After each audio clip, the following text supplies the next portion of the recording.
I would say that Alberta is a very investable place, maybe because we have an entrepreneurial culture, but it's also a beautiful place. And to have those things in combination, we think is magic.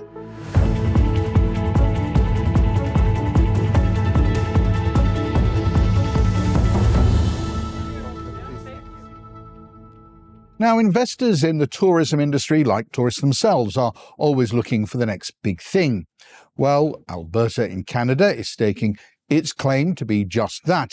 But can the province offer an investment landscape as attractive as its natural one? Well, joining me to discuss the strategy is the Honourable Danielle Smith, Premier of Alberta. Why tourism? Why that shift in emphasis now?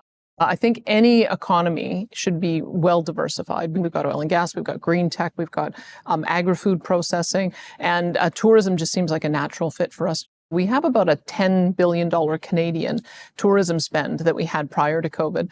And in the years following, we decided to set a pretty aggressive target. We wanted to double that. We wanted to get to $25 billion tourism spend by 2035. And we're already well on our way. Last year was a $15 billion tourism spend, and with each new visitor, we find new opportunities. I wonder why you think Alberta can actually stand out amongst really tough competition around the world, but even very locally. So what gives you that edge? I think we've begun to realize is maybe we've taken all this beauty and tranquility for granted. Maybe they want to be able to go out into the mountains within an hour drive and be able to embrace the stillness. I know that other places are feeling like they are maybe over-touristed, but what we're hearing more and more is that there is a consumer that wants to have a boutique event or a curated experience. And we have some wonderful little sites where you can have those. How is the government reducing friction and legislating to help investors?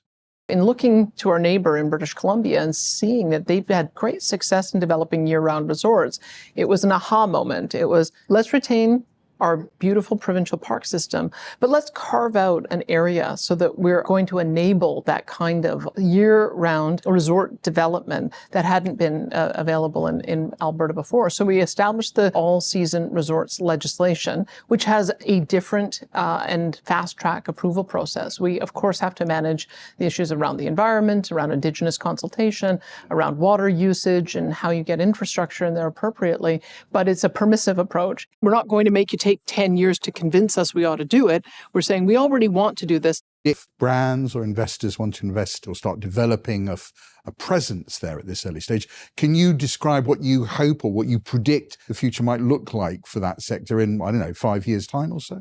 I think one of the takeaways that we've had in speaking with the industry here is we do, I think, large scale luxury hotels quite well, but small scale luxury hotels is also a curated experience that people want. And so there's a real sense that everything is booking up and you just have to build more inventory. That can we get more boutique hotels? Can we get more ranches? Can we get more of these kind of curated experiences? So we have a real sense of urgency to make sure that we're connecting that enthusiasm and investor interest with the opportunities that are out there. And I think it's a reason why post-COVID, we've already seen a 50% increase in the tourism spend.